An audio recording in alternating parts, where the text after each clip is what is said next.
아무리 좋아하는 친구들과 놀아도, 재밌는 게임을 해도, 오래 기다렸던 영화를 봐도 아무것도 안 느껴진 적 있나요? 분명 좋아하는 것들인데 안에서 아무 반응이 없는 거예요. 웃어야 할 것 같아서 웃고, 즐거워야 할 것 같아서 즐거운 척 하는데 마음은 텅 빈 채로 그냥 시간만 흘러가는 느낌. 이게 우울인가 싶어서 찾아봐도 딱 맞는 말이 없고, 번아웃인가 싶어도 딱히 지친 것도 아니에요. 그냥 뭔가가 꺼진 것 같은 상태인 거죠. 오늘 이 영상에서는 그게 뭔지, 왜 생기는지, 그리고 어떻게 하면 다시 감각을 되찾을 수 있는지 처음부터 끝까지 정확하게 짚어드릴 겁니다. 이 현상은 주로 누군가의 감정을 오랫동안 받아온 사람에게 나타납니다. 불안한 연인 곁을 몇 년씩 지킨 사람, 가족 중 힘든 사람의 하소연을 평생 들어준 사람, 직장에서 감정 쓰레기통이 됐던 사람, 이런 경험이 쌓이면 어느 시점부터 상대가 힘들다고 해도 마음에서 아무 반응이 안 나오는 상태가 됩니다. 이게 공감 피로라고 알려져 있는데 단순히 지쳐서 그런 게 아닙니다. 공감을 처리하는 뇌 회로에는 처음부터 정해진 용량이 있고, 그 한계를 오랫동안 넘기면 회로 자체가 다른 방식으로 작동하기 시작한다고 알려져 있어요. 마치 오래된 배터리가 더 이상 완전히 충전되지 않는 것처럼 용량 자체가 줄어드는 겁니다. 문제는 이 상태가 됐을 때 대부분의 사람들이 내가 차가워졌나, 이기적으로 변한 건가 하면서 스스로를 탓한다는 거예요. 그런데 그건 성격 문제가 아닙니다. 뇌가 자기 자신을 지키기 위해 작동하는 방식이고, 이건 누구에게나 일어날 수 있는 일이에요. 1장, 번아웃의 3단계, 당신은 지금 어디에 있는가? 번아웃이라는 말을 많이 들어봤을 텐데 사실 번아웃에는 단계가 있고 각 단계마다 사람의 상태가 완전히 다르다고 알려져 있습니다. 그리고 가장 위험한 단계에 있는 사람은 대부분 자기가 거기 있는 줄도 몰라요. 첫 번째 단계는 정서적 소진입니다. 늘 피곤하고 조금만 자극이 와도 감정이 과하게 튀어나오고 모든 게 버겁게 느껴지는 상태예요. 배터리가 바닥나기 직전처럼 조금만 쓰려고 해도 바로 꺼질 것 같은 느낌이죠. 이 상태는 본인이 힘들다는 걸 아니까 주변에 힘들다고 말하거나 쉬려고 하는 시도라도 합니다. 두 번째 단계는 정서적 분리입니다. 이게 핵심인데 이 단계에 들어서면 신기하게도 더 이상 지치지 않아요. 오히려 이상하게 편해진 느낌이 듭니다. 가족이 울어도, 친구가 힘들다고 해도, 한때 가슴 아팠던 상황을 마주해도 안에서 아무것도 안 움직이거든요. 배터리가 방전된 게 아니라 아예 전원 자체가 꺼진 상태라고 보면 돼요. 본인은 이 상태를 드디어 마음이 편해졌다고 느끼는 경우가 많습니다. 그러니까 이게 왜 위험하냐면, 힘들 때는 도움을 청하기라도 하는데 이 단계에 있는 사람은 본인도 뭔가 잘못됐다는 걸 모르거든요. 겉으로는 오히려 차분하고 안정돼 보이기까지 해요. 세 번째 단계는 무력감의 고착입니다. 자기가 하는 일이 아무 의미도 없다는 느낌. 내가 열심히 해봤자 뭐가 달라지겠냐는 감각이 자리를 잡는 단계예요. 보통 두 번째 단계가 오래 지속되다 세 번째로 넘어가는데, 문제는 많은 사람들이 두 번째 단계에 가장 오래 머문다는 겁니다. 자기가 거기 있는 줄도 모른 채로요. 2장, 내가 스스로 전원을 차단하는 이유. 두 번째 단계에서 뇌 안에서는 정확히 어떤 일이 벌어지고 있을까요? 타인의 고통에 오랫동안 노출된 사람들의 뇌를 영상 촬영으로 분석한 연구 결과들이 있습니다. 처음에는 공감과 감정을 처리하는 뇌 영역이 24시간 과활성 상태로 켜져 있는 게 확인됩니다. 마치 냉방도 안 되는 방에서 에어컨을 최대로 틀어놓은 것처럼 쉬지 않고 풀가동 상태인 거예요. 그러다 일정 시간이 지나면 그 영역이 갑자기 반응을 멈춥니다. 에어컨이 꺼지는 게 아니라 과부하를 막으려고 두꺼비집 자체가 내려가는 거예요. 이걸 다운 레귤레이션이라고 하는데, 쉽게 말해 뇌가 더 이상의 손상을 막기 위해 스스로 반응의 볼륨을 낮춰버리는 겁니다. 여기서 핵심이 나옵니다. 이 차단이 선택적이지 않다는 거예요. 나를 힘들게 했던 그 사람의 감정만 차단되는 게 아닙니다. 뇌는 어떤 자극은 받고 어떤 자극은 막는 세밀한 조절을 못해요. 그냥 감정회로 전체의 볼륨을 한꺼번에 낮춰버립니다. 그래서 좋아하는 친구와 놀아도 재미가 없고,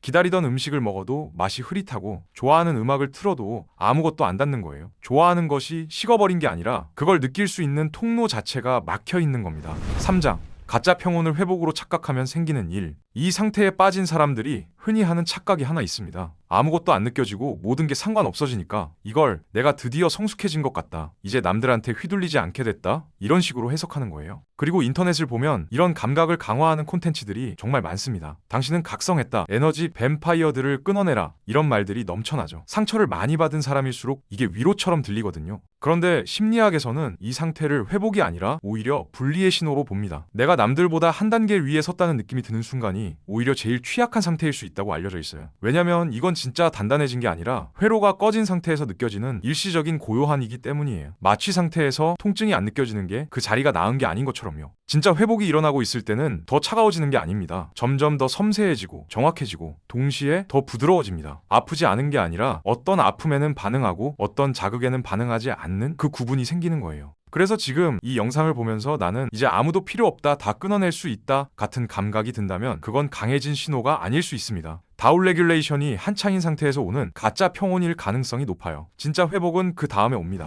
사장, 감각을 되돌리는 법, 그리고 지금 당장 하지 말아야 할 것. 그러면 이 상태에서 어떻게 다시 감각을 되돌릴 수 있을까요? 수십 년간 트라우마와 정서적 단절을 연구한 임상 결과들이 공통적으로 내린 결론이 있는데, 감정을 직접적으로 되살리려는 시도는 거의 다 실패했다고 알려져 있습니다. 억지로 감동적인 영화를 보거나 강한 자극으로 감정을 끌어내려 할수록 회로는 오히려 더 다칩니다. 이미 손상된 회로에 강한 전류를 흘려보내는 것과 같아요. 터지거나 더 망가지거나 둘 중 하나거든요. 대신 효과가 확인된 방법은 완전히 반대 방향입니다. 감정을 직접 건드리지 않고 몸의 작은 감각부터 다시 알아차리는 거예요. 따뜻한 머그컵을 두 손으로 감싸면서 그 온기를 느끼는 것, 발바닥이 바닥에 닿는 감각을 의식적으로 느끼는 것, 숨을 천천히 내쉬면서 가슴이 내려가는 움직임을 그냥 지켜보는 것, 이런 것들이에요. 손상된 전선을 직접 고치는 게 아니라 옆에 새 전선을 하나씩 연결하는 방식입니다. 이걸 꾸준히 하면 막혀있던 회로 옆에서 새로운 회로가 천천히 열리기 시작합니다. 신경과학에서는 이걸 내수용 감각을 회복하는 과정이라고 합니다. 몸 안에서 일어나는 감각을 알아차리는 능력인데, 이게 서서히 살아나기 시작하면 감정이 한꺼번에 쏟아지는 게 아니라 아주 조용하게 하나씩 돌아옵니다. 차 한 잔의 향이 새삼 좋게 느껴지거나 햇빛이 손등에 닿을 때 따뜻하다는 게 다시 느껴지기 시작하는 거예요. 그게 시작이에요. 그리고 이 시기에 절대 하면 안 되는 게 있습니다. 큰 결정을 내리는 거예요. 관계를 끊거나 직장을 그만두거나 지금 사는 곳을 떠나는 것들.